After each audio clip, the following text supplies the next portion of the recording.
Thank you, Mario, and thanks very much for the invitation and for organizing this whole event. Apologies for the length of your handout. I've taken the lazy route of shortening the paper instead of writing a handout. Sorry about that. So today I want to talk about a collection of theses that you might call the Russellian Orthodoxy. So these are the ones on page 1 of the handout. So there are 5. First one says propositions are structured. Second one says propositions have logical forms. So for example, some propositions are the negations of other propositions.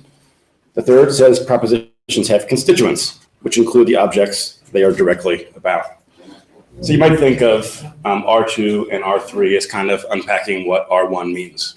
So when people say the propositions are structured, they usually mean at least that they have forms and that they have constituents. The next 2 theses go a bit beyond this. So R4 says propositions can't exist without their constituents. This might seem at first kind of like a weird thesis. I mean, we think most things can exist without their constituents. Why not propositions? So typically, Russellians think of the constituents of propositions as being tied closely to what the proposition is about. And most Russellians think that propositions are essentially about the things that they're about. If you think that, it's natural to think that propositions couldn't exist without the constituents that they have.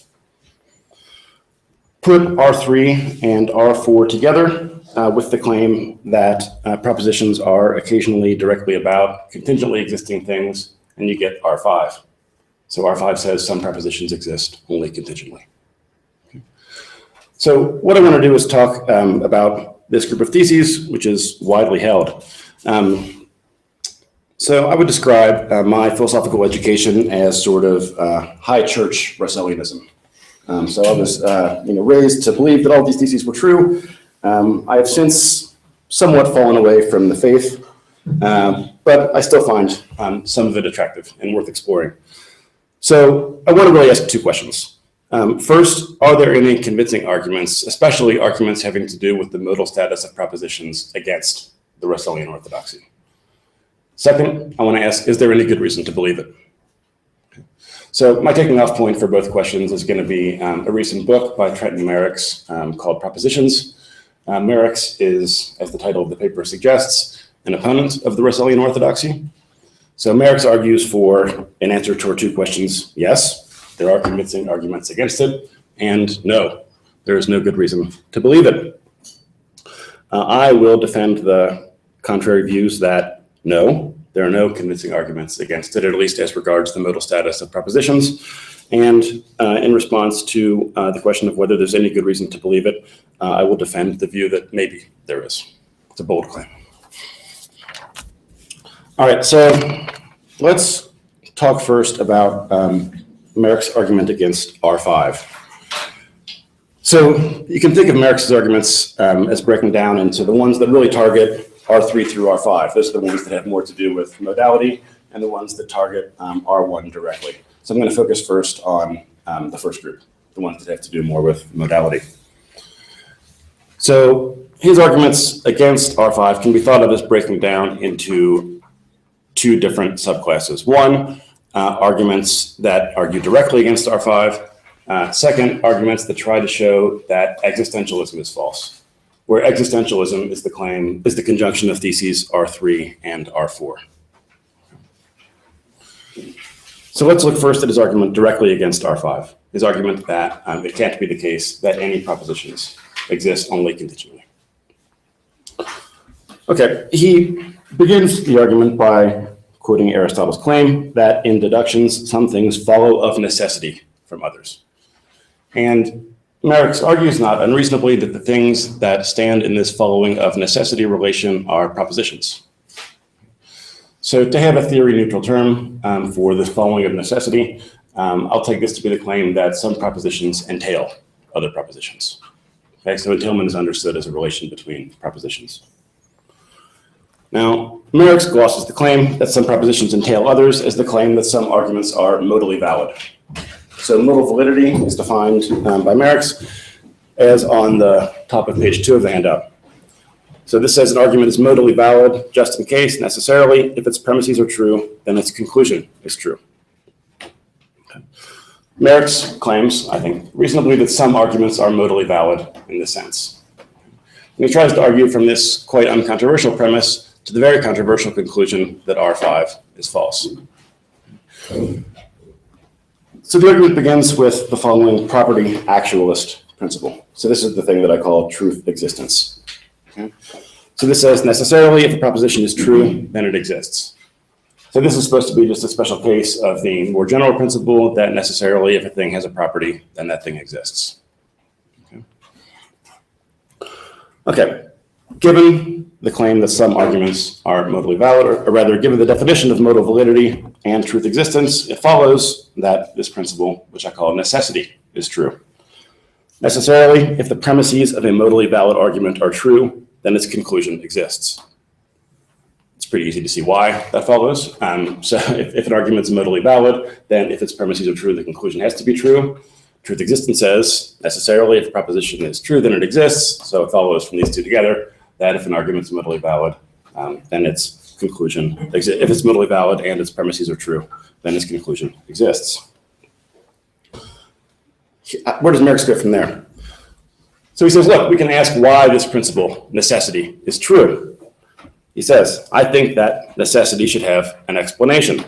Suppose that all the premises and conclusions of modally valid arguments exist necessarily. Then, necessarily, if a modally valid argument's premises are true, its conclusion exists.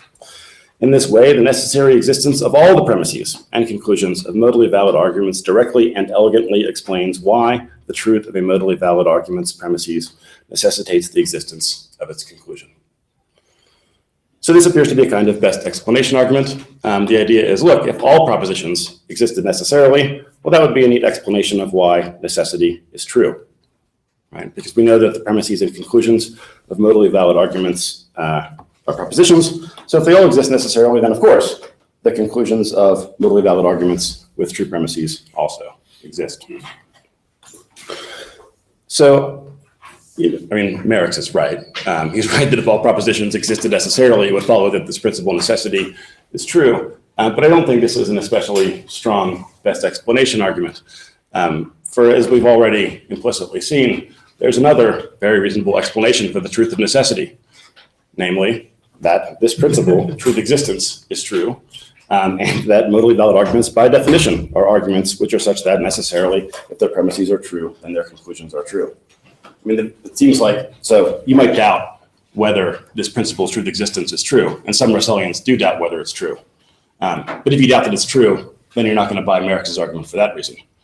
If you do think it is true, then it seems like you should think that this property actualist principle by itself explains why this principle necessity is correct, without the need of this extra assumption that all propositions exist necessarily, which seems superfluous.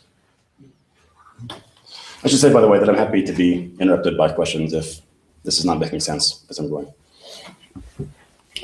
Okay. This is fortunately not Merricks' strongest argument. He has a more interesting argument, which can be thought of as indirectly an argument against R5. And this is an argument against existentialism, which is the claim that propositions can't exist without the objects that they are directly about existing. Why is that an argument against R5? Well, the reason why most Russellians endorse the claim that some propositions exist only contingently is because they're existentialists.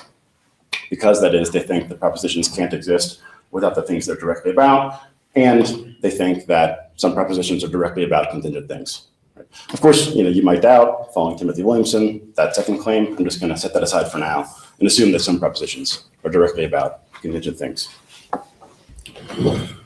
Okay, I think Merricks' most interesting argument turns on, so this is section 2.2.1 on page 3.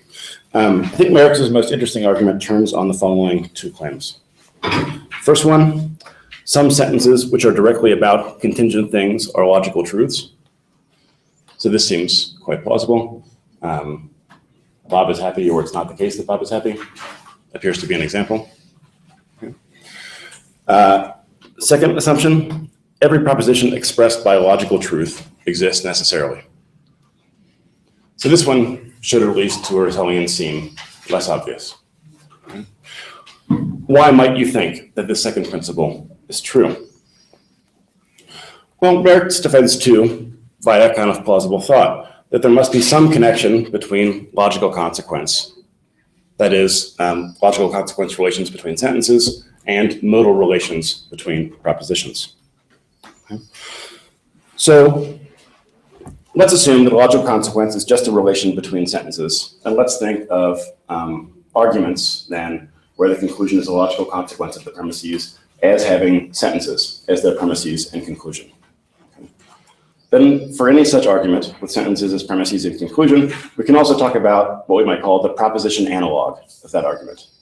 And that would be the argument with, as premises, the propositions expressed by the premises of the first argument, and having as conclusion the proposition expressed by the conclusion of the first argument. Then Merricks says, this principle, the thing that I call logic modality, is plausible.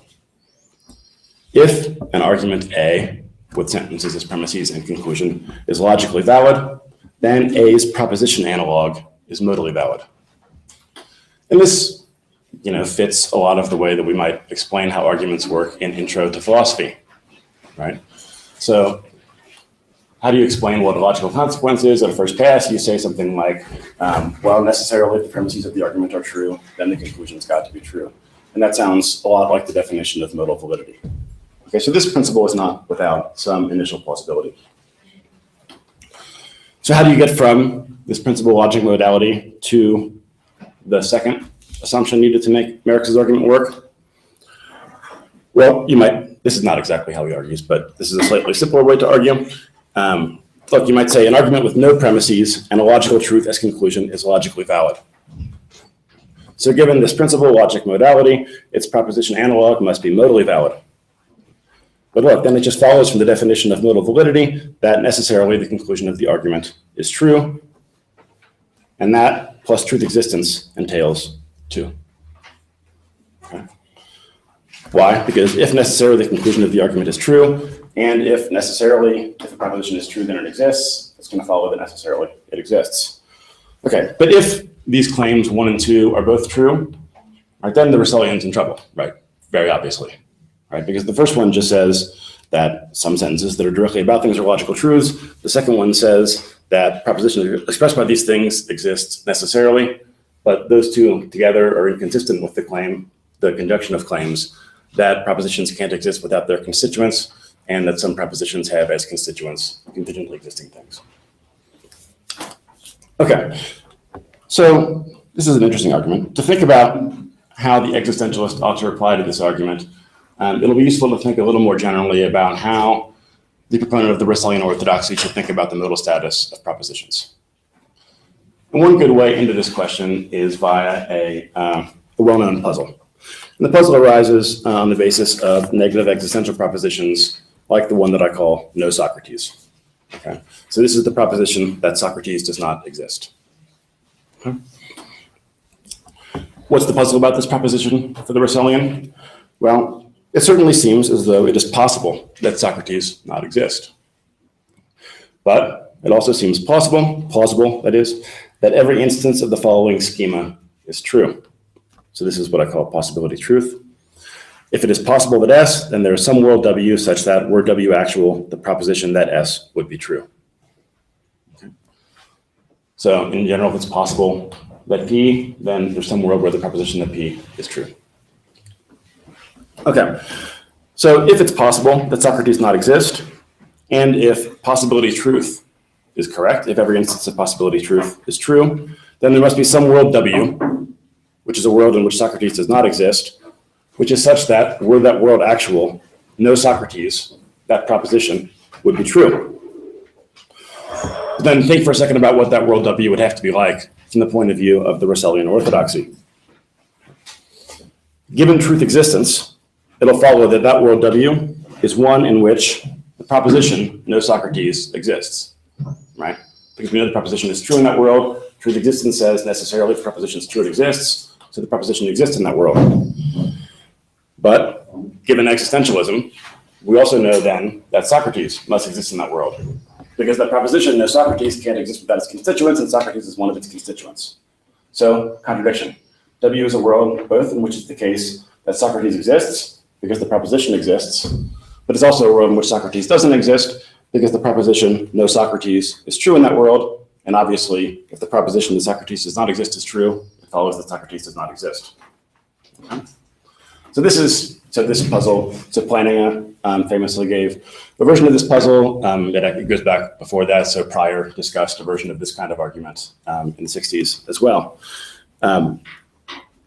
Let's think, so what I want to argue is this. If we just think about the ways that Russellians have typically responded to puzzles of this sort, we'll see that those same moves suffice to solve the problem generated by Merricks' argument. So that in the end, there's not really a new problem. Okay, there are two main replies that Russellians have given to this kind of argument. The first is simpler. This just denies the property actualist assumption truth existence. Okay? That is, one can just deny that it follows from a proposition's being true that it exists. So Nathan Salmon, maybe the best known defender of this, Scott Sims defends the same thing. Suppose that you had that view. Well, if you have that view, then the problem about no Socrates just goes away, right? Because one step in that argument was, in the possible world W we're considering, the proposition no Socrates is true, therefore it exists in that world, right? And this kind of Russellian just says, well, where'd you get that? Why does it follow from the fact that a thing is true that it exists? Okay, let's call someone who takes this path a type 1 Russellian. Not a very good label, but it'll do. Okay, if you're a type 1 Russellian and you deny truth existence, then you're not going to be especially impressed by Merricks' argument. Why? Well, the way we argued for the second assumption needed to generate Merricks' argument was via the claim that every proposition expressed by logical truth is necessarily true. And we moved from that to the claim that every proposition expressed by logical truth exists necessarily. But that's just employing this link between truth and existence that type 1 Russellians are in the business of denying. Okay. So no good. I mean, I have to say, I find type 1 Russellianism hard to swallow. I think I'm not sure how much to trust sort of metaphysical intuitions of the sort, but my property actualist intuitions are strong. It does seem to me that if a thing is a property, it exists, and that seems to me to apply to propositions in truth as much as to anything in any property. So I wouldn't be totally satisfied if this was the only way out. So let's talk about a second way out. So let's call this second path type 2 Russellianism. Now, I mean, so one thing I should say is, as will be clear, you could be both a type 1 and a type 2 Russellian. These things aren't exclusive. I'm just going to pretend like they're exclusive for simplicity, but nothing hangs on that. Okay, the second, slightly more complicated, but relatively well-worn path for the Russellian is not to deny truth existence, but to deny possibility truth. That is, to deny that every instance of possibility truth is true. Right?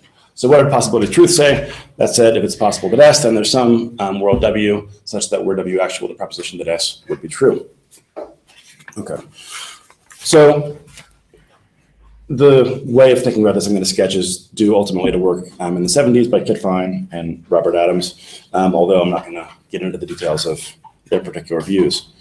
One way to explain the kind of view they have in mind, although one needn't put it this way, is to make a distinction between truth in and truth at a world. Okay. So to say that a proposition is true at a world is to say that that proposition correctly describes how things are in that world. So as applied to the particular proposition we have in mind, you might say the proposition, so we're on page 4 of the handout now, you might say the proposition no Socrates is true at a world W, just in case were W actual, it's not the case that Socrates would exist. Contrast that with the proposition being true in the world. For the proposition to be true in the world is for it to be the case that were that world actual, the proposition would be true. So in particular, for no Socrates to be true in W, it must be the case that were W actual, the proposition no Socrates would be true. Okay. These might seem, at first, like equivalent notions, but they come apart if existentialism and truth existence are both true. Okay. So consider worlds in which Socrates does not exist. if existentialism is true, in all those worlds, the proposition no Socrates also will not exist. So it follows, given truth existence, that no Socrates will not be true in those worlds, but it will still be true at them, right? Because it's true at all the worlds, which are such that were those worlds actual, Socrates wouldn't exist. Okay, what then does the type 2 Russellian say? The type 2 Russellian will say that our intuition that it's possible that Socrates not exist is tracking the fact that no Socrates is true at some possible worlds, even though it's not true in them. But from this, no contradiction follows, right? I mean, how did the kind of planning a reductio of existentialism go? It said, look, this proposition is true at W, so it must exist at W, so Socrates must also exist at W, contradiction, right? But from the fact that the proposition is true at a world, even given our property actualist principle of truth existence, it doesn't follow that the proposition exists at that world. So the argument is blocked at that stage. Okay, I mean, so, I already said briefly why I'm not a lover of type 1 Russellianism. Type 2 Russellianism is not, just the garden of roses either. I mean, you might note, for example, that I haven't done anything like define truth at a world. Right, I just told you what it takes for this one particular proposition, no Socrates, to be true at a world. A satisfactory theory would have to do much better and give a general definition of truth at a world for all propositions. So this is something that Bob Adams does a bit of, and that Kitfine also does in a slightly different way. And it's not a trivial thing. Like you get counterintuitive results. So I'm not pretending like this way of going is cost-free. I'm making a more limited claim. What I'm saying is, in response to the puzzle posed by these negative existential propositions, every Russellian is already going to be a type 1 or a type 2 Russellian. Okay?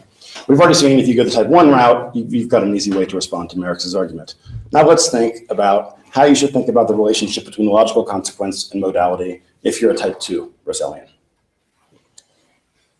Okay. So given that entailment is some sort of following of necessity relation between propositions, the distinction between truth at and truth in a world will correspond to a distinction between two different kinds of entailment relations. Okay. So let's say that a proposition P entails sub 1, proposition Q, if and only if, for every world, if P is true at W, then Q is true at W. Okay.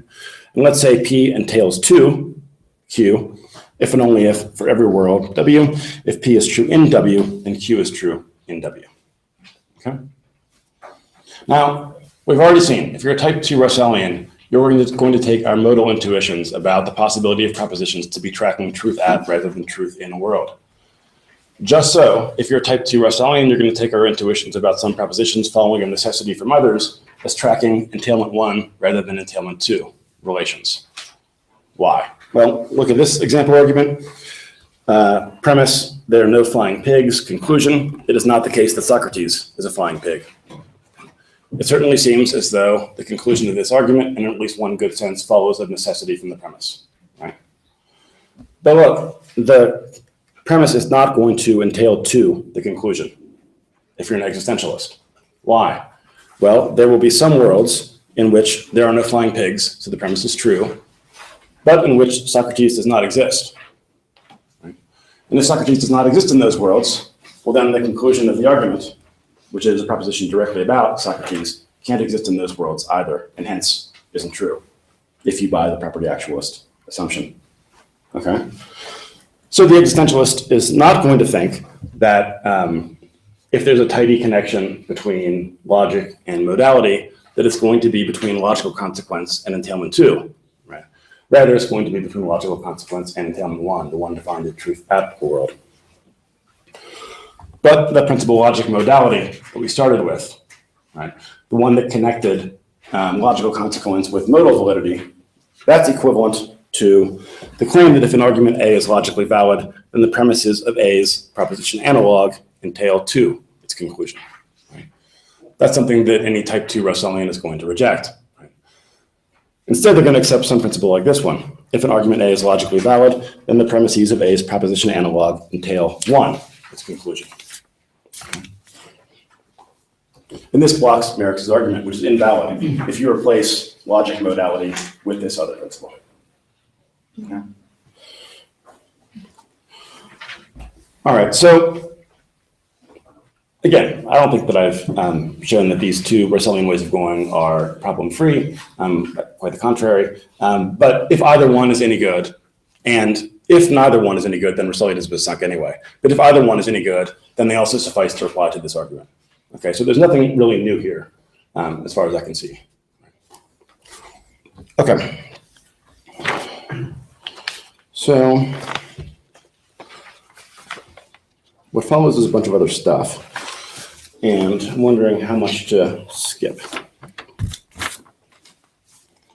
So let's talk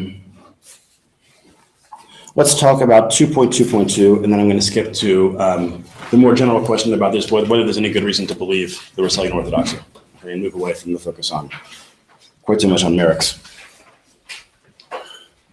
Okay, so if you're an existentialist, then you think that propositions can't exist without the things that they're directly about.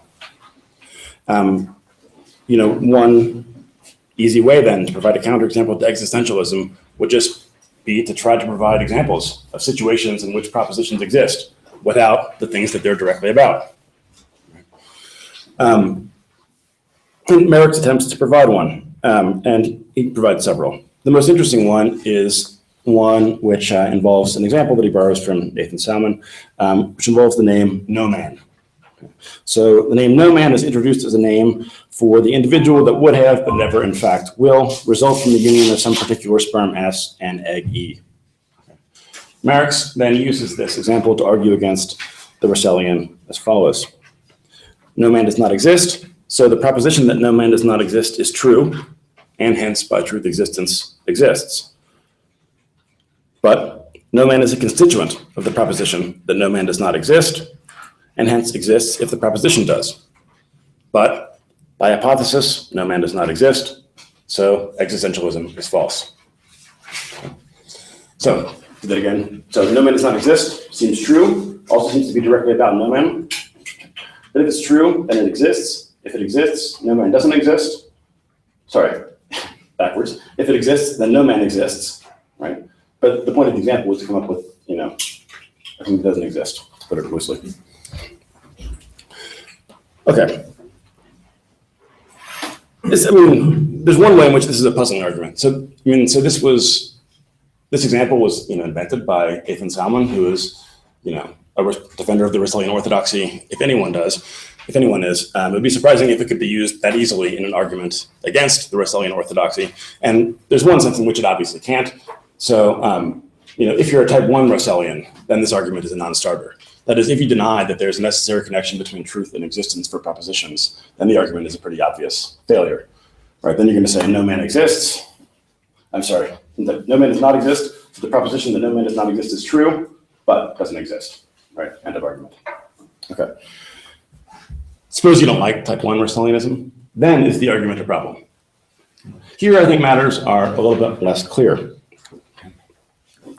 Here's a case to be made that while names like this are certainly puzzling, they're perhaps not more of a puzzle for the defender of Orthodox Russellianism than they are for anyone else. So one might think there are three possibilities for how we might think about the name no man. First, you might think that even though it looks like a name, it's in fact a disguised description or something of that sort. If that's right, then there's no problem here for the Orthodox Russellian, right? Orthodox Russellians don't think that typically the propositions expressed by sentences involving descriptions have as constituents the things which happen to uniquely satisfy those descriptions, right? So in other words, if this first hypothesis about no man is true, then the relevant sentence is not directly about no man, and hence there's no route to the conclusion that no man is a constituent of the relevant proposition. Second view you might take is that the name no man is a name which refers to no man. So, you might think this, but if you think this, it's at least plausible that you're already denying property actualism, right? Because no man, after all, does not exist. And it seems like being referred to by the name no man is a property that things could have or lack. So if you're saying that no man has the property of being referred to by the name and yet does not exist, well, if you're going to say that, then why not say that the proposition is true but doesn't exist? as Salmon does. Right. Last, you might think most naturally that no man is an empty name. That is, it's a genuine name, but not one that refers to no man or anything else. But if no man is an empty name, well, then there's no easy route from that claim to the conclusion that no man is a constituent of the proposition, right? Russellians, after all, don't typically say that things which are not referred to by names are constituents of the proposition expressed by sentences involving those names. So what this argument lacks, I think, is some fourth view of the semantics of the name no man, which both solves the present problem and is unavailable to the orthodox Russellian. Now, I mean, it's not implausible that there are views that Merricks himself doesn't like, but that doesn't matter for our purposes. So you might, for example, think that some sort of non-descriptive Phrygian view gets us out of the trouble here. Maybe that's right. But at least there's no obvious problem here, it seems to me. All right. So sections 2.3 and 2.4 are engaging with aspects of Merricks's view that don't connect as much to modality. So since we're a bit short on time, I'm going to skip over those and go to section 3. So that's on page 7 of the handout. So I'm going to talk about an argument of Merricks, but as a way into the more general question about whether we have any good reason to believe the Russellian orthodoxy in the first place. So Merricks' kind of master argument against the Russellian orthodoxy goes like this. First, he says the following conditional is true. If structured propositions exist, then there is a full explanation of why they have the representational properties that they have. His aim is then to show that there is no such full explanation, and hence that the antecedent R1 is false. Okay. So this is actually a more general argument than an argument against the Russellian orthodoxy. If this argument is any good, it also shows that what you might call the Phrygian orthodoxy is false, right? The view that there are structured propositions with modes of presentation or Phrygian senses rather than objects, properties, etc., as constituents. Okay, so then the question is, how does Merricks argue for the negation of the consequent? That is, how does he argue that there's no full explanation of why these propositions have the representational properties that they have? Oversimplifying a bit, his argument goes like this. He says, look, either this explanation is going to be given in terms of things that thinking subjects do, or it's not. If it's not going to be given in terms of what thinking subjects do, then it's just very hard to see how the explanation could go, because lots of things have constituents but aren't about anything. If it is given in terms of things that thinking subjects do, views of this sort are maybe used to seem weird but are not familiar from the work of Jeff King, Scott Soames, Peter Hanks. Then he says, look, if the explanation is given in those terms, then some propositions are going to exist only contingently, and we've already seen that that's false. Okay, we've already discussed his argument for that latter conclusion. So one obvious way of blocking Merricks' argument, this is the way that King, Soames, Hanks et al. Will go, is to say the explanation is given in terms of thinking subjects. Yes, that does entail that some propositions exist only contingently, and no, that's not so bad. Okay. Well, let's just set that aside for now. A second response to Merricks' argument, and this is the one that I'm more interested in, is to just question the credentials of this conditional. Right. So why think that it's true that if structured propositions exist, then there's a full explanation of why they have the representational properties that they have. And you might press this a bit by asking why that conditional is supposed to be more plausible than the corresponding one on page 8, which says if unstructured propositions exist, then there's a full explanation of why they have the representational properties that they have. And Merricks, who is a believer in unstructured propositions with primitive representational properties, will reject this condition. Okay, I think what Merricks would say, and I think this is quite plausible actually, is that these two conditionals aren't on par. So if we say the propositions are structured, we're positing something about propositions. And it seems like we shouldn't be making this sort of claim about propositions unless we have some good reason to do so, unless there's some explanatory work that can be done via the hypothesis that propositions are structured. So what could this explanatory work be? And Merricks just can't see what it could be. Now, I think he's a bit quick here, but I sort of agree with him that Orthodox Russellians have not been quite as clear about what exactly is supposed to be explained by the hypothesis that propositions are structured. Okay, let me say why. By considering a few arguments that people have given in favor of structured propositions. So people sometimes argue, here's one argument. People sometimes argue that we need structured propositions in order to have a compositional semantics. So Frege said things which, maybe suggest this, but this, this just can't be a good argument. It seems to me, this is an argument which seems to be not just bad, but somewhat baffling. Davidson, not a believer in structured propositions. David Lewis, not a believer in structured propositions.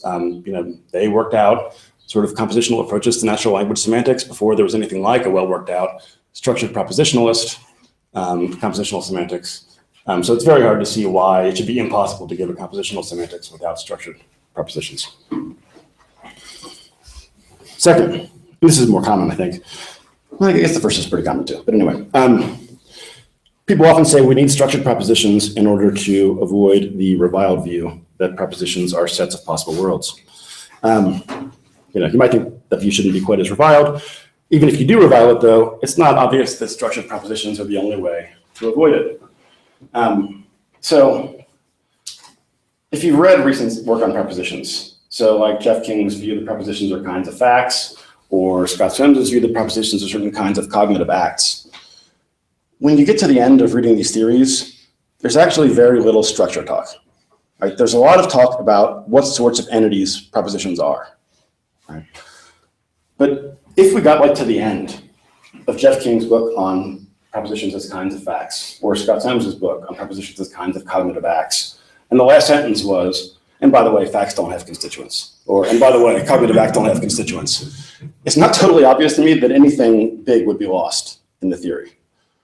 So two things which are really obviously separate, I think, have been a little bit run together. One is the idea, people got dissatisfied. I think for good reason, people got dissatisfied with the kind of view that I was taught when I was in grad school. So if you asked, what exactly are these structured propositions? People would always say, well, they can be modeled by ordered pairs. Okay, and that does seem like, even if that's true, that seems like a little bit unsatisfactory. You're being told what can model these things rather than what they are. And so it seems like we should have some answer to the question, what are these things?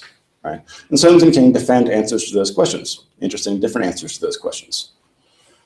So one view is we should be able to give an informative theory of propositions. That seems to me correct. But giving an account of what propositions are, that's just different than claiming that these things are structured. That's just a further view, right? So it's not at all obvious to me that even if you want to get away from the view that propositions are sets of worlds, that any interesting work has to be done here by the claim that propositions are structured. The main view, I think the probably most common argument given in favor of propositions being structured is the view that this somehow explains the representational properties of propositions, what they're about. And this argument can sound kind of good, but it's also, you might think it's a bit puzzling as well. So, here's one way to press the puzzlement. And so this is a kind of argument that Lorraine Keller gives in some papers. So you might think there are two possibilities here. So either you might think propositional constituency is a parthood relation, or it's some kind of primitive other relation. Okay. If propositional constituency is parthood, then it's very hard to see how we could explain what propositions are about in terms of what constituents they have. Because lots and lots of things have parts without being in any sense about those things. This chair has parts and isn't about anything, right? So in what sense does the fact that proposition has certain constituents, if constituency is parthood, explain what that proposition is about? So you might say, okay, propositional constituency, not parthood, right? Maybe it's some primitive other relation. But then it's at least a little bit obscure how deep the explanation we're getting is, right? If we say, I'm not taking aboutness as primitive. Instead, I identify aboutness with propositional constituency. And then you say, what's that? That's the primitive of my theory. That's not a great move, it seems to me. Now, it's not like those are obviously the two only options, but that's one way of presenting a little bit of a dilemma for the view that we get an easy explanation of aboutness from structured propositions. Here's a slight fallback option you might take. This is a view kind of like what Mark Johnston has. So Johnson thinks that the proposition that coffee is black is the predication of the property blackness of that coffee, let's say. And he thinks that it's being a predication, that being the kind of thing it is, that's what explains the fact that that entity has representational properties. But exactly which representational properties it has is explained by what property is being predicated of what thing. Right? You might think that with something like that kind of theory, we're not going to get a full explanation of what makes propositions represent, but we might get an account of exactly what things they represent, given that they're the sort of things that represent at all. And this is maybe not unreasonable. Two initial doubts about this. One is, again, not really clear what work is being done by constituency here. Right? You could just say propositions are predications. What property is being predicated of what thing explains what that individual predication represents. Right? I didn't say anything about constituency in explaining that view. So as with the King-Sons view, it's not clear exactly what will be lost if at the end Johnson said, and by the way, predications aren't structured. Second thing is that this is more heterodox, I think. It's just not obvious to me that propositions have representational properties at all. This is sometimes said to be a platitude. I don't see that as a platitude in the sense of being a thing that ordinary people believe in the same way that ordinary people believe that grass is green or something. I think it's something which many philosophers believe, but that can't be a good reason to believe things, given our history. So I do think that the thing which is, of course, we represent things via using propositions in certain ways, but I think that the datum here, which is supposed to need explanation, has, maybe it's true, but it's been slightly underdefended. All right, thanks.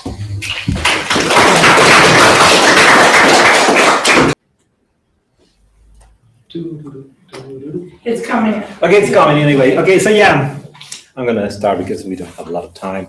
So I'm going to make just a few comments. Actually, I'm not going to make any comments because some of the comments were not on the section, the section that was skipped. So I'm going to try to focus more also on the more modal aspects, since this is a workshop on modality. So I'm going to start where he finishes, because actually this last part, of course, the one that is more interesting to me. If you know my work, it really says bad things about what I do, and I don't like that. Okay, so I'm going to try to. I've never thought of me as a Russellian, but I'm going to have to defend Russellians. So I'm going to start on why I think that propositions are structured. Then I'm going to say a little bit about who has the burden of proof, whether the Russellian or the anti-Russellian. And then I'm going to say a little thing about the modal properties of propositions, about necessitation, and how to be a heterodox Russellian. If you cannot be an orthodox Russellian, then maybe you can be an heterodox one. And okay, the fourth one I'm going to skip because that doesn't. That was skipped also by Jeff Stock, and if I have time, I get to the 5. If not, that's enough. Okay, so at the final part of the paper, Jeff says this, which is, I think, completely right. The structured propositionalists have not always been as clear as they could have been, either about what the claim that propositions have constituents means, or about what exactly this claim is supposed to explain. And that is true. We talk about, and we have these theories about structured propositions, but very few times are we actually forward about why we want them to be structured. However, that doesn't mean that it's not done. Actually, this is just a small list of things that I got just from 3 or 4 papers recent that I was reading when this came to my hands. And so these are the things that people have said could be explained by appealing to the structural proposition. For example, explain general content differences, why does the proposition that Paris is a city and the proposition that Santa Monica is a city are propositions about different things? Well, it seems that if you appeal to structure, it's very simple to just say, because they have different components, there's a component in one that is not in the other, and why is the proposition that, I don't know, yeah, you get it. Then there is also the idea that appealing to structure can help us to flesh out the theoretical notion of aboutness, so that we think that propositions are about stuff, but we want to have a more rigorous understanding of what aboutness means. So if you if you have a theory of the structure of propositions, then you have a more rigorous notion of what a constituent is, that this notion of constitution can play the role of aboutness, and they just have a more rigorous conception of what aboutness is. Also, it can also help us give conditions of epistemic access to propositions. I mean, what is required to have an epistemic grasp of our propositions. A lot of people have said that, well, not all of us, but some people have said that we need to be in possession of the concepts that are constituents of the propositions in order to have some epistemic access to the propositions. So that is also some work that has been done on what the structure of propositions can help us explain. How this is very important for me, at least. Explain how thoughts stand in logical and semantic relations to one another because of their form. So the idea is that if propositions are not structures, they cannot have form. That is something that Jeff accepts. But if we don't have forms, then we don't have logical form. People who are doing logic are doing something very weird. They thought we were explaining inferences that relied on the form of propositions. So maybe we're wrong, and maybe it's about the form of sentences, or maybe it's about something else. Okay, then the notion of structures has been tried to be used to capture the intuition that objects and concepts play different roles in the propositions. And the idea is that they play different roles because they literally play different roles in the proposition. They're different parts, they're different constituents. And so you understand the distinction between objects and concepts because of what different contributions they make to the propositions in which they occur, right? There's a whole tradition of talking that way. Some people have thought that ideas like that concepts are freely recombinable can only be explained, or at least can be better explained, by appealing to the structure of propositions. Some people also, mention it a little bit, well, actually a lot, about how the metaphysical dependence, if there's any metaphysical dependence between propositions and the world, and in general, those parts of the worlds that they are supposed to be about. But this is just a very, not very structured list, just something I got from reading a couple of papers. But there are two things that I think are important to say. First is that there is no such thing as what the hypothesis of structural proposition is supposed to do. Actually, part of what is happening in literature right now is that we are negotiating what of all these things it should do, right? Some people think that it has to do all of them, some people think that it cannot do all of them, that some are more important, and that is part of what is happening right now. But in general, I think, and also in order to reply more directly to Jeff's last comments, he's very skeptical about this idea that if you look at the previous list, a lot of them have to do with what we would call the representational properties of propositions, right? And Jeff is very skeptical. He already told us a little bit about why he doesn't think that appealing to the need to explain the representational properties of propositions is going to help us justify the need for structured propositions. But I think there's a problem there, because it seems, talking of explaining the representational properties of proposition, which is the expression that Jeff uses, is ambiguous between two things. That it's this an old distinction, I think, comes from Evans, between explaining why propositions have any representational properties at all, and why do they have the representational properties they actually have. And I think Jeff, I would concede to Jeff that probably the hypothesis that propositions are structured has very little to say about this first question, about the question of why they have representational properties at all, or why we can use them to do representational things, but it can be content of thoughts and things like that. But if you see the list, go back to the list. Actually, it is the issues tend to be closer to the second question. People who talk about the structural proposition commonly interested in not why they have any representational properties at all, but why they have the representational properties they actually have instead of having others. I mean, why do they represent what they represent, or when they can be used to represent what they represent instead of representing something else, right? So, and from what I heard of Jeff today in the text, there doesn't seem to be anything against saying, well, maybe we can have kind of a complementation between theories like Jeffs and like Soames and all those people that are trying to explain what propositions are in terms of explaining why they can have representational properties at all, and ideas of constitutions that can help us explain why they have the propositional properties they actually have. I don't know if that more or less makes sense. He also says it's because we don't understand what the constitution is, what is a straight relationship that is not part. But since I do think we do have an explanation, I'm not going to give it here, but so of course I'm not convinced about that, but we can talk about that if you want. Okay, this is related with a second issue, which is who has the burden of proof, right? What exactly is the disagreement between Merrick and Spix?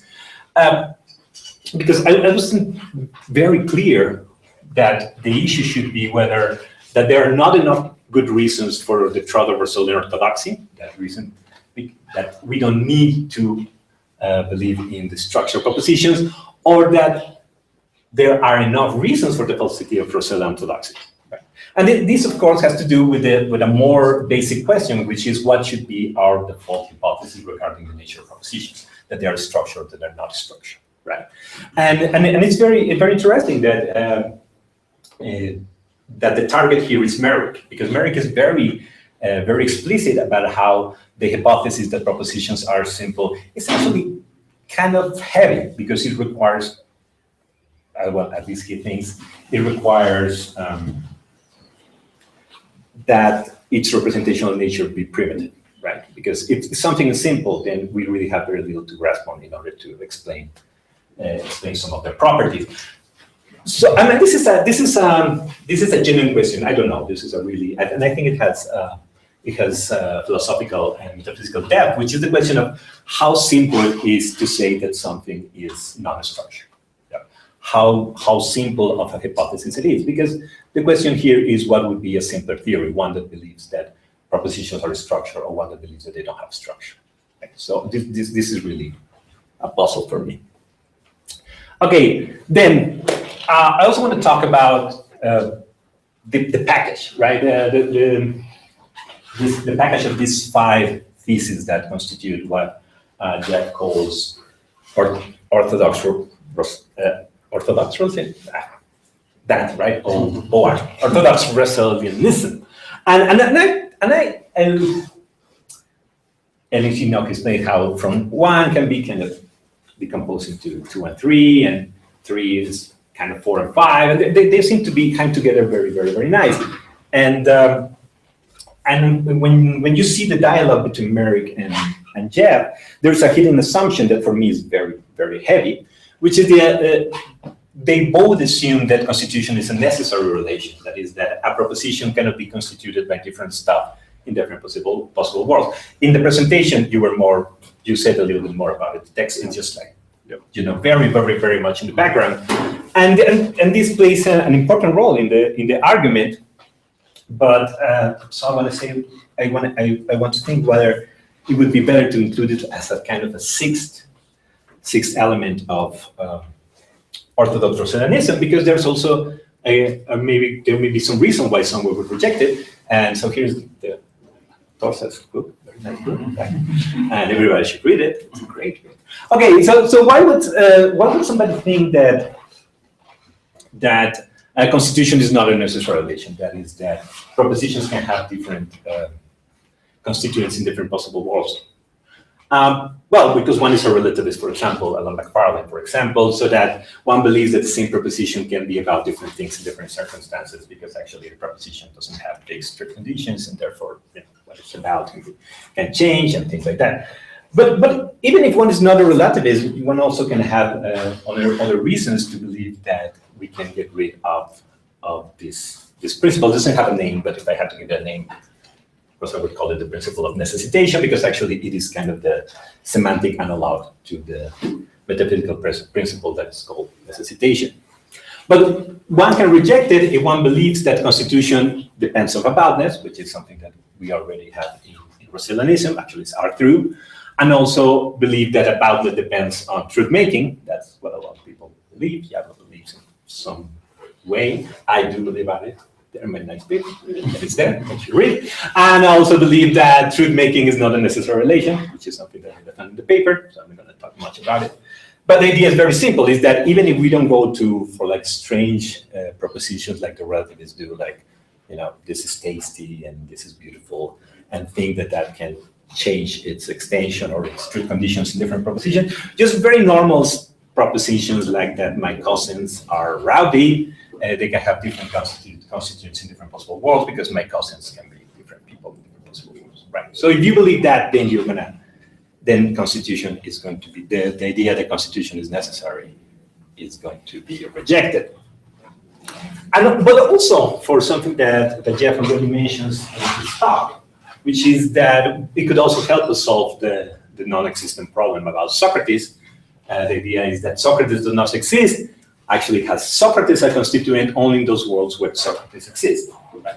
So we keep the idea that the constituents are these things that they're about, but we also make justice to the idea that constituents sometimes exist and sometimes do not exist, and therefore if they don't exist, they cannot be constituents. Right?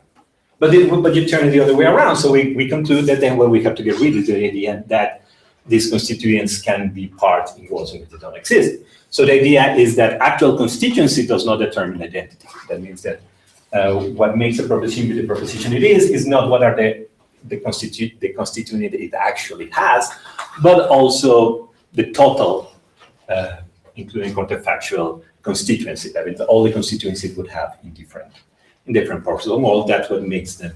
But that's what makes a proposition the proposition it is, so that we can have propositions that in the same world, in a world have the same constituents, but in different worlds have other constituents, and therefore they are different propositions.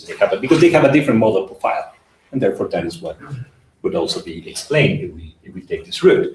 So even though, for example, the proposition that Aristotle is Greek and the proposition that Aristotle Onassis is Greek have the same constituents in the actual world, because Aristotle Onassis is dead, and Socrates, I think, is also, Aristotle is dead, and Aristotle and Onassis are both dead, even though both were Greek. They have the same constituents in the actual world, but they have different constituents in other worlds, in the world where Onassis was alive and in the world where Aristotle was alive, and that is why they are different propositions. So if we take any of these three views, then constitution would no longer be seen as a necessary relation. That is a proposition going to be constituted by different stuff in different possible world, and that way we can keep R1 to R4 when having to accept R5, and consequently we don't need to defend existentialism from Merricks or to be worried about the Socrates problem, because in the end, if you remember in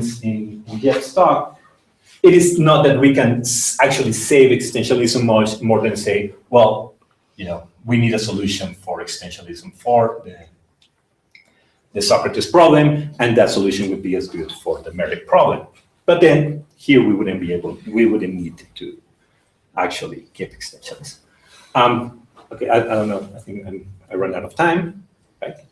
Yeah, almost. Yeah. Almost. So yes, I'm going to talk about what's a logical form, even though I like it a lot. Also write about it. But I really want to raise a really minor point, which is that why people, when talk about this thing, we talk about modality and metaphysics, care so much about truth and existence. I mean, there's this principle that necessarily proposition is true that it exists, but nobody says whether if a proposition is false, it also exists, because the idea is that because it had a property, but being false is also property. But I don't know if this asymmetry is any important or just why it's there. So it's just a curiosity thing they have. Thank you, Jeff, and thank you all.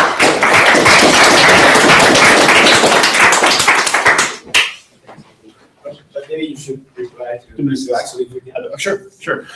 Maybe let's talk about a couple of the points that Axel made.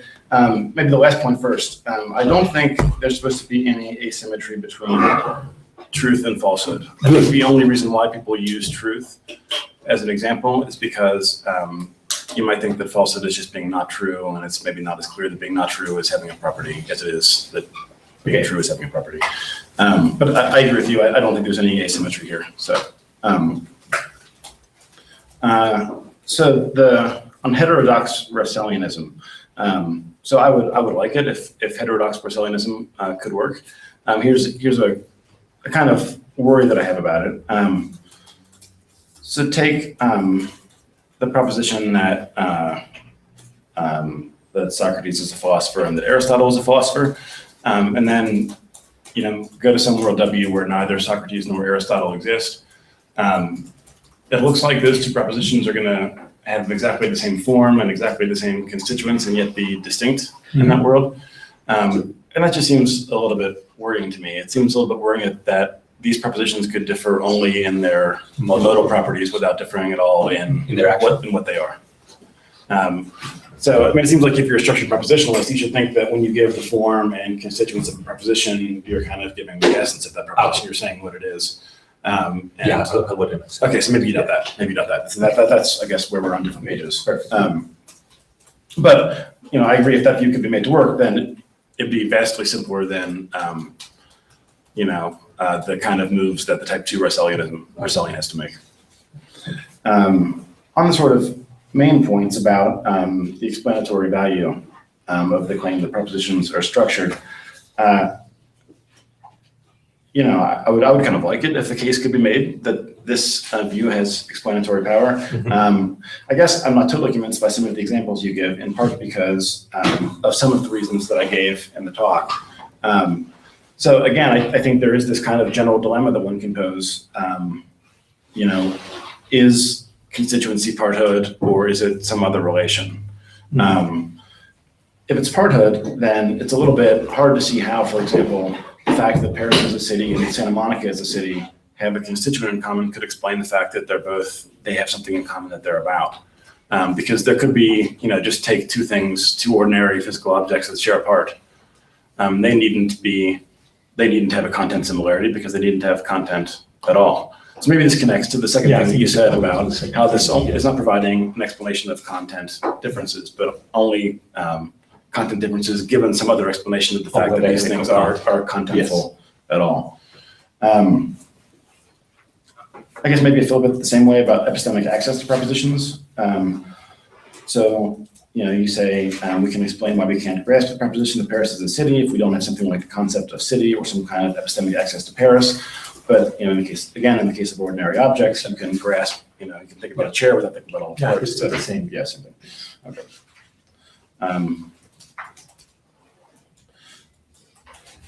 Yeah, and so I mean, suppose we take a view like Johnston's, where the magic is being done by this predication relation. That's what's explaining why this is an intrinsically representational sort of entity at all. And then we can explain what exactly it represents in terms of what is being predicated of what. So suppose all that's correct. It's not clear to me what's being done by the extra assumption that these predications are structured things. Maybe you think it's just trivial, that if something is a predication of something else, that it's structured. But to me, it just seems like this a bit of an extra add-on. It's not totally clear to me what it does. Okay, I don't think I have time to reply yet. No. But we can talk about it later. No, I think just for this last question, the idea is that predication then, what is predicated is this thing that would be structure, because we still want to explain why when we predicate certain things about an object, sometimes we're predicating things that are similar, sometimes we're predicating things that are not. So the thing is that I think that even explanations like Wallach, what's his name? I forget always his name. Merricks? No, the last one you mentioned. Johnston, yeah. I don't know why I thought I had a doctor. Just they still cannot explain some of these things, like what are their formal inferences, why there are why even things that have things that actually have representational properties are some more similar to others, or those kind of things, and then we're going to move all that on top of the predication explanation. Yeah. Okay, so now we have a question period, half an hour. First, Ricardo. So I was thinking about an argument against Merricks. I suspect it's wrong, but I cannot say exactly why, so maybe you can help me out. So if I understand correctly, he thinks that if you hold to truth existence and necessity, then you have to say that propositions exist necessarily. I thought that's That's kind He of. thinks the best explanation of necessity is that Yeah. all propositions exist necessarily. Okay, That's right. sure. Okay, so what about something like this? So I remember Frege in the basic laws of arithmetic saying, right, here are the laws of logic. This is the real thing. But I need to assume that every name has a referent, that every predicate has an extension, that there's no ambiguity, that the language is pretty neat. So I was thinking, well, why not say that, necessity is correct, but we need certain restrictions too. We need to only consider possible worlds where all the premises express a proposition and the conclusion also express a proposition. And relative to that set of worlds, then we can evaluate for modal validity. I suspect something must be wrong with this, but perhaps there is a valid argument that we cannot capture with this notion of necessity, or there is an invalid one that we validate, let's say. No, I don't think there's anything wrong with that. So I think that is what a type 1 Russellian might say about Merricks' principle. Okay. So what you're saying is along the lines of what I was suggesting, which is that this notion of modal validity, which is stipulatively defined, as I have it on page 2 of the handout, you can't just assume that our intuitions about entailment relations between propositions can be understood in terms of this notion of modal validity, if you're a Russellian. And you're going to have, if you want some principle like this, which connects the truth in worlds of propositions, it's going to have to be some principle which is restricted, something like the way you suggest. Okay. Where you might say, if intuitively an argument with P as premise and Q as conclusion is valid, then for all worlds in which PQ exist, if P is true, then Q is true. And if you're Russellian, you're happy with that. But then you're going to need to do one or the other of the kinds of fancy footwork that I described to deal with the cases where the propositions don't exist in the relevant worlds. I'm getting a bit confused. I thought that the type 1 Russellian had to say this funny thing about true propositions maybe not existent. Yes. So I don't see why I would have to say that if I understand this. You wouldn't have to say that. Okay. What I'm saying is a type 1 Russellian might endorse some kind of restrictive principle of the sort that you had in mind. Okay. So I don't think you could use the truth of some such restrictive principle to argue against Merricks. So Merricks thinks the unrestricted principle is true. So of course you could say only the restricted principle is true, but then he's going to want an argument for that. Yeah. Does that seem right? Yeah, I guess that what I would say is that, this notion of modal validity is all we need, the restricted one. So why do we want to for the I agree a bit with that, but it's not clear that that's enough. Okay. So take, I'm struggling to think of an example, but you might want to think about, so relations between the worlds at which propositions are true are going to be important, even if the propositions don't exist in those worlds. So if your principle says only look at the worlds where the relevant propositions exist, those are the only worlds that matter for entailment relations, then I think probably they're going to be incorrect results. Yeah, that's what I was worried about. Yeah. But yeah. Yeah, I think I have 2 or 3 different comments, but the general idea here is why not go back to Russell himself to defend Russellianism? Okay. So the first thing that came to mind is with respect to negative existentials. So you don't need to go all the way and defend what Russell says about negative existentials, which is that you need the scope distinction and flip to negation outside or whatever. You could avoid that and just reject the idea that there's anything like the proposition of non-existence. Yeah. You just cannot have a proposition that says blah doesn't exist.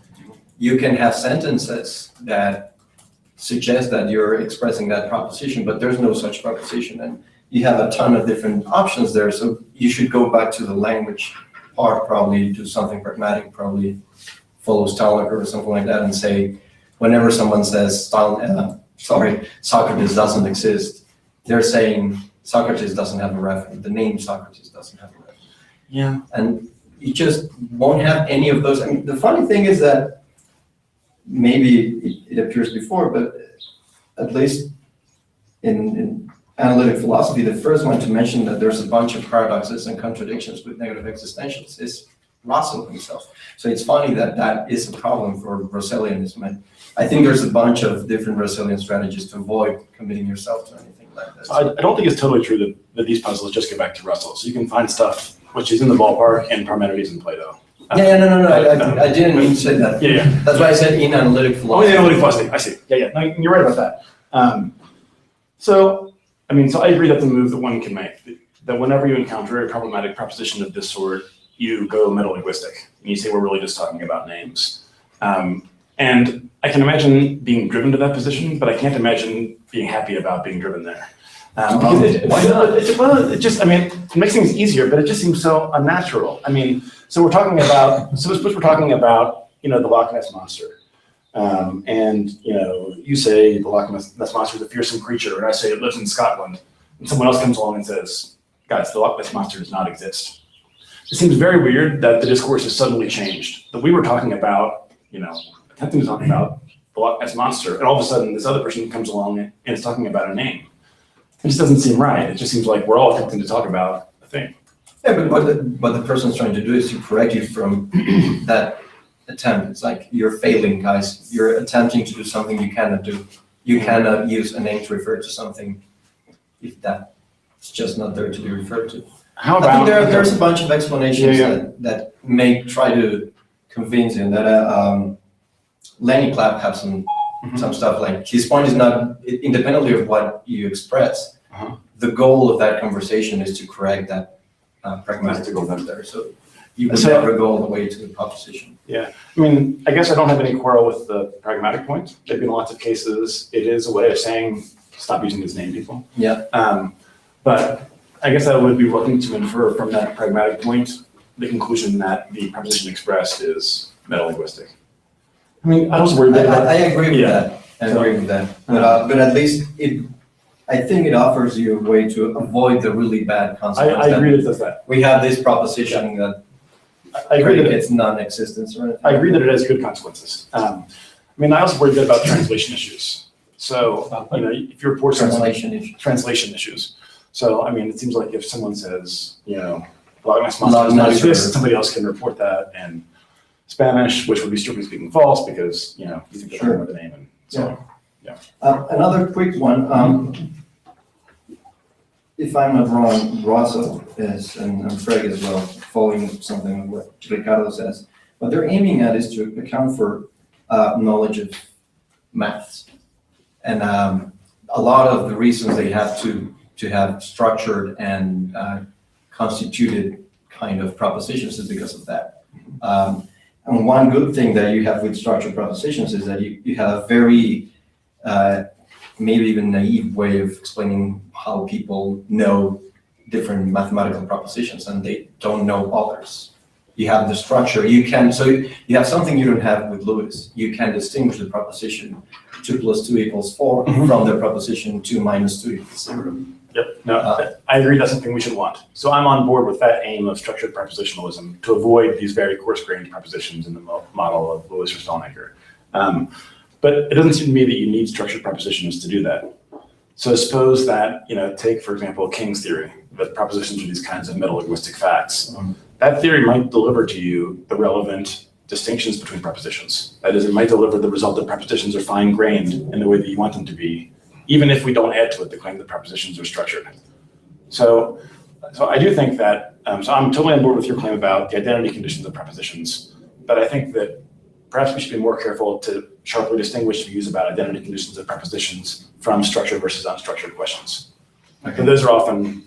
Maybe that's something I'm missing. Even if you go metalinguistic like King, wouldn't you at least entail or be committed to the possibility of distinguishing within propositions? Thereby admitting that there's a structure. That's the step I don't see. So you would want to distinguish the facts that, I don't know why I chose King's view because it's so hard to explain what the relevant propositions are. King's view is so complicated. That's what I'm getting. Let's take some of his view instead. It's a little bit easier. Okay. So take the proposition that 2 + 2 = 4 and that 3 + 3 = 6. And take a simple view of what those propositions are. So on Simmons' view, those are the proposition that the first is the type of act of predicating identity of the pair sum of 2 plus 2 and 4. The other one is the active predicating identity of the pair of 3 plus 3 and 6. You might think that those acts are distinct. And you might think that we can see that those acts are distinct without raising this further question. Are acts the kinds of things that can have constituents? That's why I said, like, at the very end, if someone had added one more chapter to his book, and it said, by the way, surprise, acts aren't structured. It's not clear that would contradict anything that runs in the preceding chapters. Okay. I think I need to think about it. It's a little bit of an unfamiliar thought, and maybe it's a stupid thought. I'm not sure, but it seems to me it's at least possible to separate these questions. Do you think you can avoid the question of constituency and still get structure? No, I mean Those two go. the only way that I understand structure is, I don't understand how you can have one without the other. Yeah, I might be wrong about that, but so I was thinking of those two as. that's good. Thanks. Comentarios next. Yeah, thanks. This was a great talk, and I'm very sympathetic with the words you raised against Merricks. So I have one worry about truth existence. Right? Suppose I'm an nominalist. Suppose propositions are thought of as abstract objects.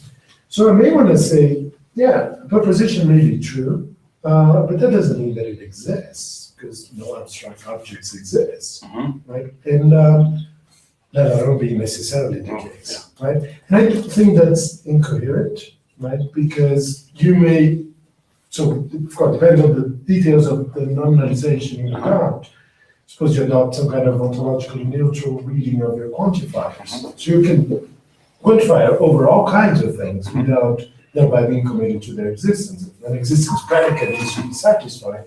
And in that case, it fails for abstract entities. So I think one question is how you would regard the predicate is true. So I take it on the kind of view you're sketching, you wouldn't think of is true as predicating a property of something. I mean, you're nominalist, right? So but the beauty of that kind of nominalism is you can talk about properties. I agree. And even invoke them without taking them to be ontological. I agree. So I agree. Issues are delicate here because if you're a nominalist of the sort that you're sketching, you could say, yes, I endorse this sentence, truth existence, without taking it to give you any sort of metaphysically loaded conclusion about abstracta. Does that seem right? Well, no, you could deny the sentence, right? Because you can say, look, the things that exist are those that satisfy an existence predicate, right? Abstract objects are not among them. So it turns out that we satisfy the antecedent of the claim. The proposition is true, but doesn't exist since it's an abstract entity. Yeah, no, I'm on board. I mean, you could make that move. Okay. I agree. So the question is, would that is the argument you're mounting against Merricks at that point crucially one that relies on some kind of Platonist view? It relies on some sort of realism about propositions. Yeah. Yep. So I mean, all of this looks different if you give that up. I think. Okay. Fair enough. Not much of an answer, but there you go. You have a son? Yes. So in the second part of your talk, you were addressing the question as to whether we should believe in structured propositions. And I was wondering why you didn't consider a sort of deflationist view on the matter. So of course, if we think that propositions play some fundamental metaphysical role, then we can ask the question whether the propositions have these properties, okay? For instance, if they're structured, etc. But another option, especially if we don't think that propositions are fundamental, is to adopt the Lewisian or Canberra plant kind of attitude and think that, well, there's a propositional role. And all we need to do is look for something that plays that role.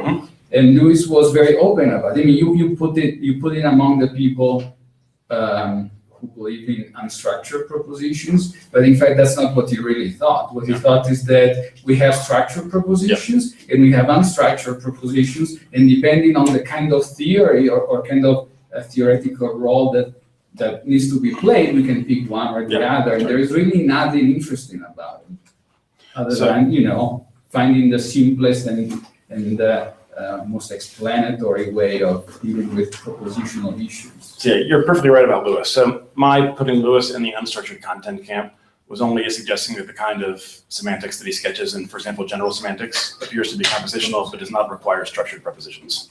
So that's the sense in which I was putting him in that camp. But I agree, of course, he makes use of structured intentions and was happy to think that there were such things. So I don't have any real objection to your sort of Canberra plan sketch. So I agree that there is this thing, the proposition role. And then the question is, what are the things that best fill that role? And then one can then ask what the properties of those things are. So traditionally, I mean, so this is one place in which current work on propositions, I think, maybe diverges from Lewis's view, even Lewis's view of structured intentions. People like Soames and King think, like, look, the key role played by propositions is to be these representational entities. And so whatever these things are, they must be things whose representational properties we can explain in some way. And that's what's driving all this theorizing about them being certain sorts of meta-linguistic facts in King's view or certain types of cognitive acts in Soames's view. But I think the way they think of it is at least friendly to what you sketch, which is there's this role, you find out what thing plays the role, and then you think about what properties those things have. Does that seem roughly on board?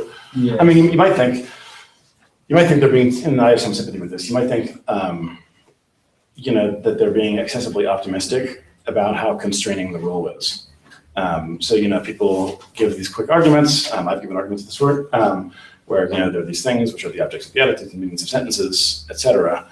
And, you can give ordinary language arguments that the same things ought to play these roles, but it's not clear how much weight arguments of that sort should have. So maybe you think there should be different things which are playing different roles, different of the proposition roles. And that's something which I'm assuming is false, but which I think is open to question. Yeah, I think there are just two different desiderata that one may have in mind. One is that there is some object which plays all the roles. Mm-hmm. And another desideratum, which is much weaker, is that for every role there is something that plays that role.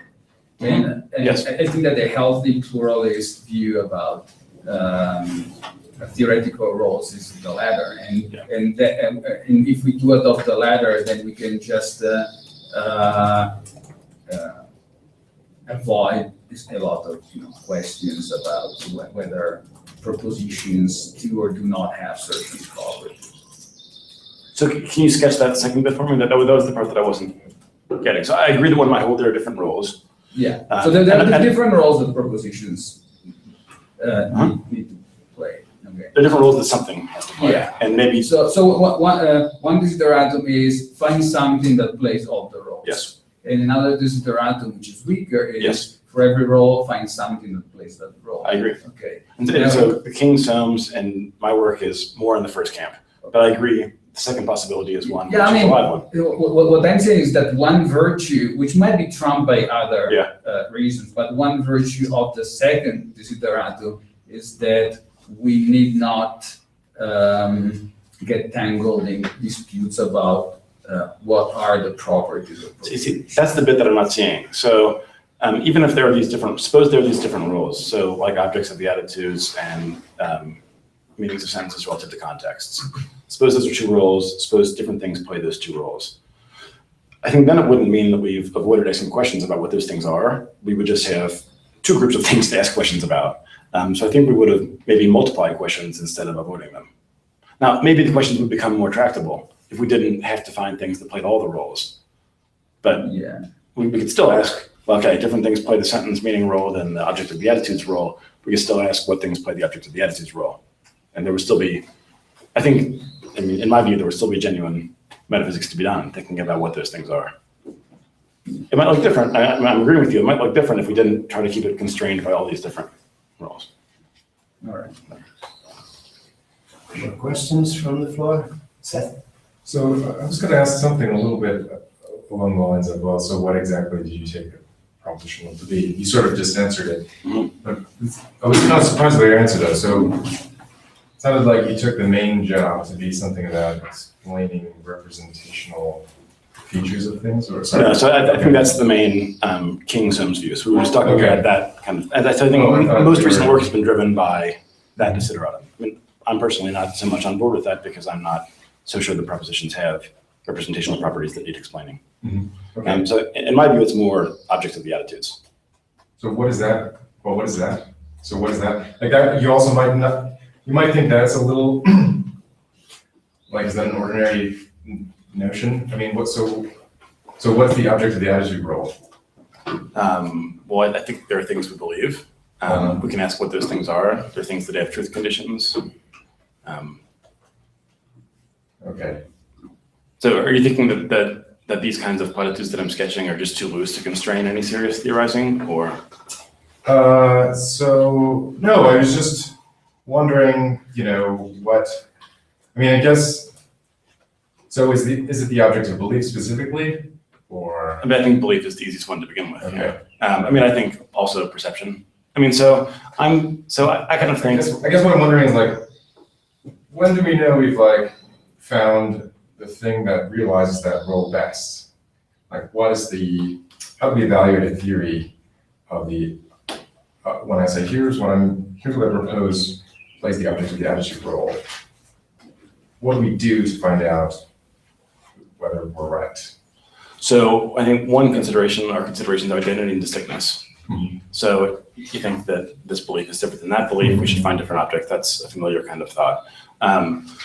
Something a little bit more inchoate that I think maybe should be thought about more than it is, are just considerations having to do with, what you might call psychological reality.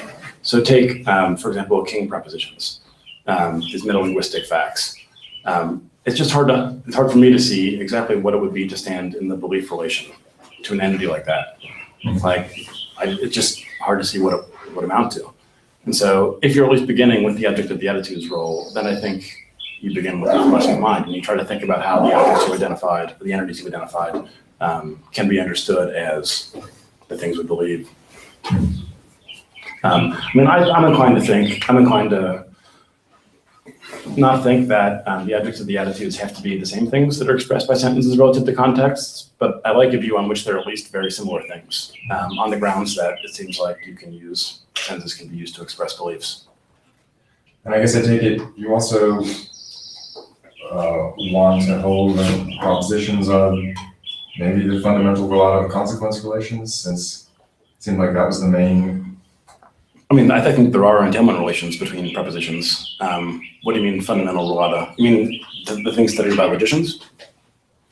Well, we say some things follow from others, like what are the things that play that, stand in that relation of consequence or entailment? I think probably consistency. Yeah, I mean, Yeah. I guess I'd be inclined to say both sentences and propositions. We're talking about one sometimes, others other times. I'm not sure about fundamentality. Oh, I see. Okay. All right. Mighty. I was a little surprised that you said the objects of the attitudes, to be perfectly honest, because there seems to be, and you might come back and say, I don't know what structure adds to this, but there seems to be good reason to think of what we're taking our paradigm to be the objects of the attitudes, to focus on the cognitive abilities that allow us to have certain attitudes. And many of these cognitive abilities will require some different things. So for example, just think of Evans's generality principle, just to give you need different sorts of abilities and things, how they combine and so on and so forth. So one natural way to extend it, you might still want to be just skeptical and go all the way skeptical, but there seems to be a natural explanation to say, well, look, if you require different kinds of abilities, and in fact, you're going to require them if you're going to think, distinguish, say, singular thoughts from general thoughts, different sorts of abilities, to think of these things as structured.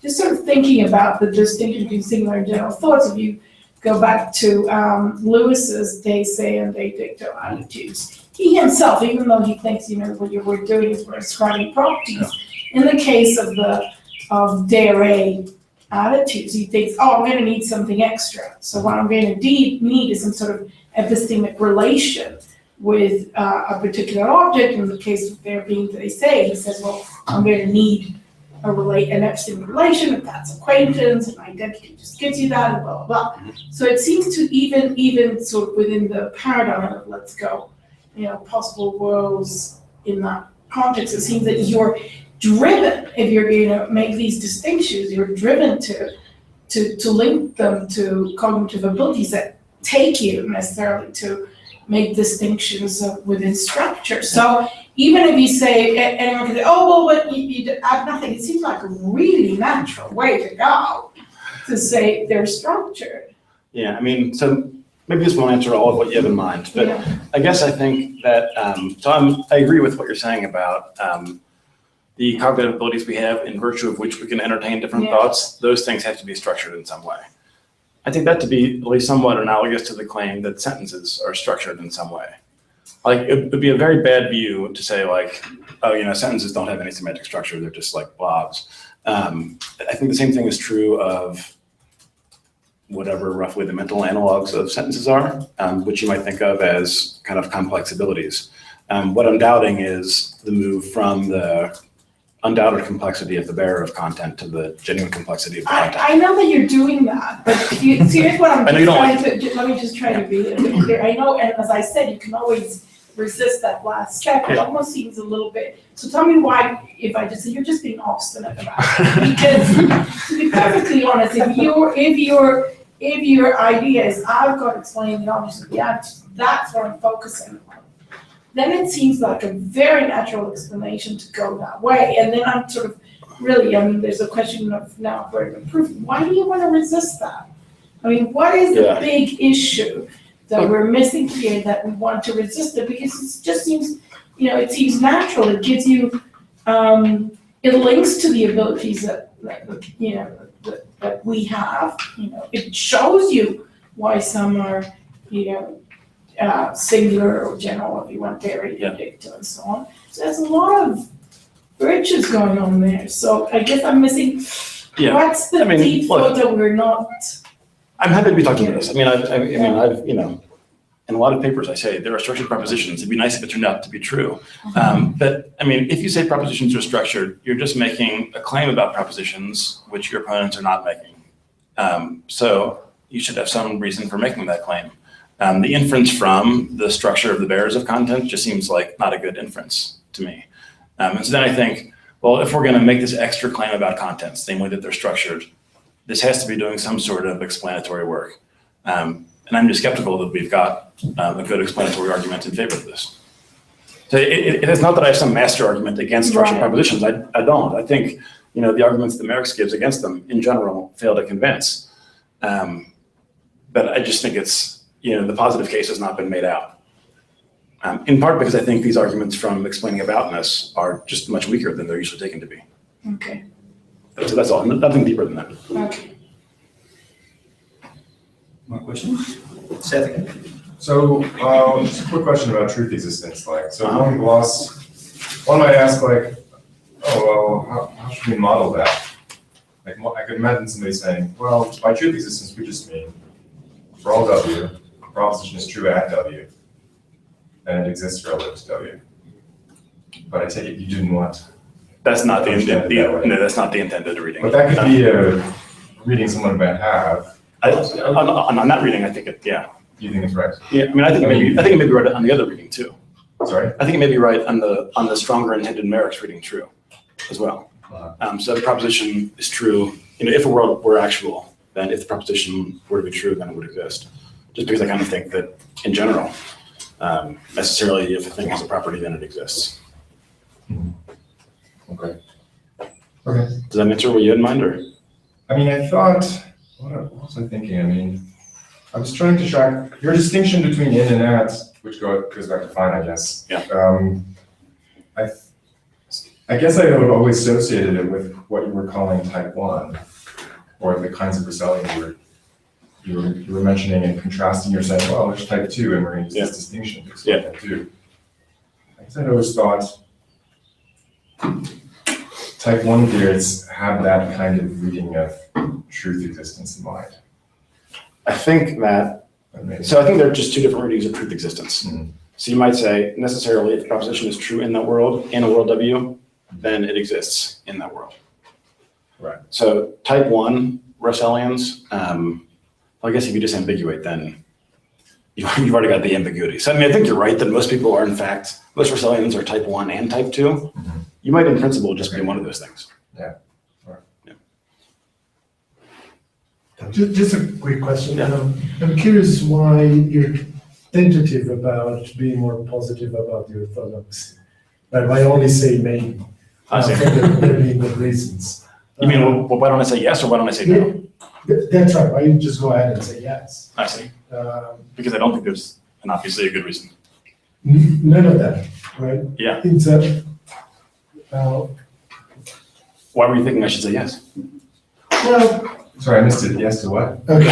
So, no, in the beginning of the, Okay, well, there's a good reason to be able to say. Okay. So, and, well, you may think of what Merricks is doing. Of course, he's not all the arguments against Russellianism, but That's right. there are a number of them. It's, well, if you're able to respond to those arguments, and if this offers a better account for all kinds of things we want propositions to do. That's what I'm not sure of though. Ah, So I agree. I mean, so if you can respond to all of Merrick's arguments, and if you have good positive reasons for believing the propositions have to be structured, then yeah, I'm on board.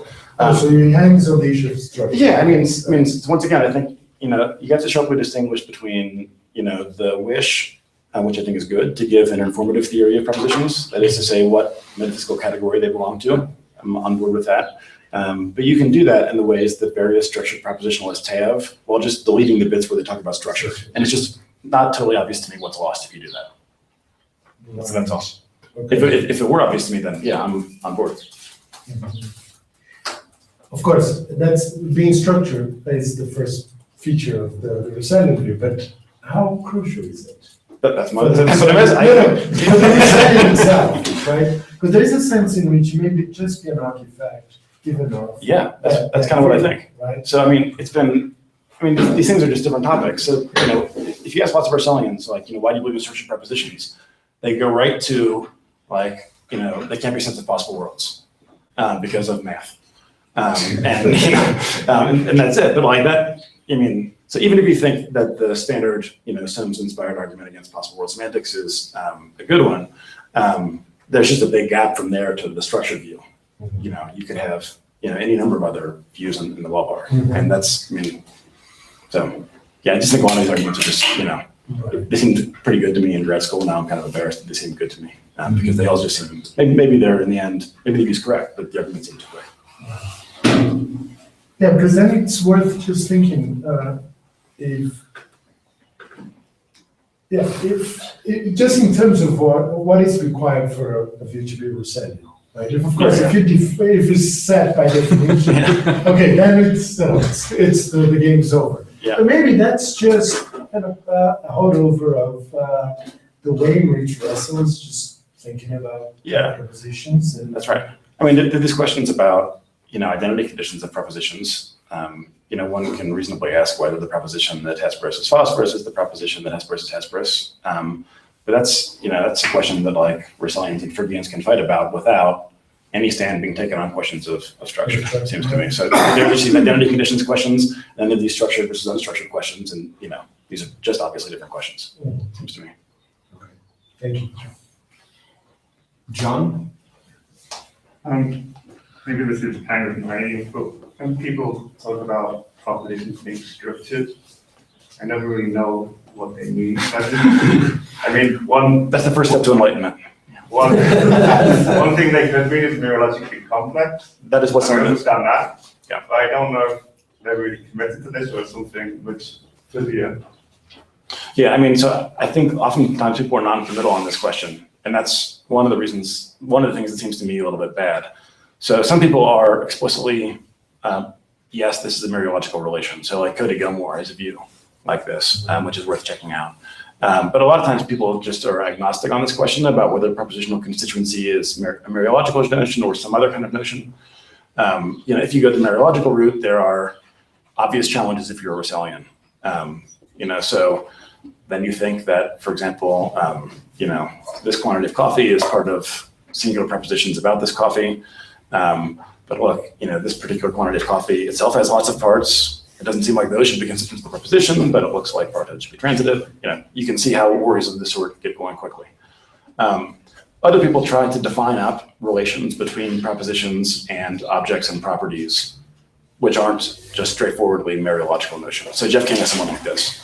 So he does explain the relationship between parts and objects and properties with which he identifies propositional constituency.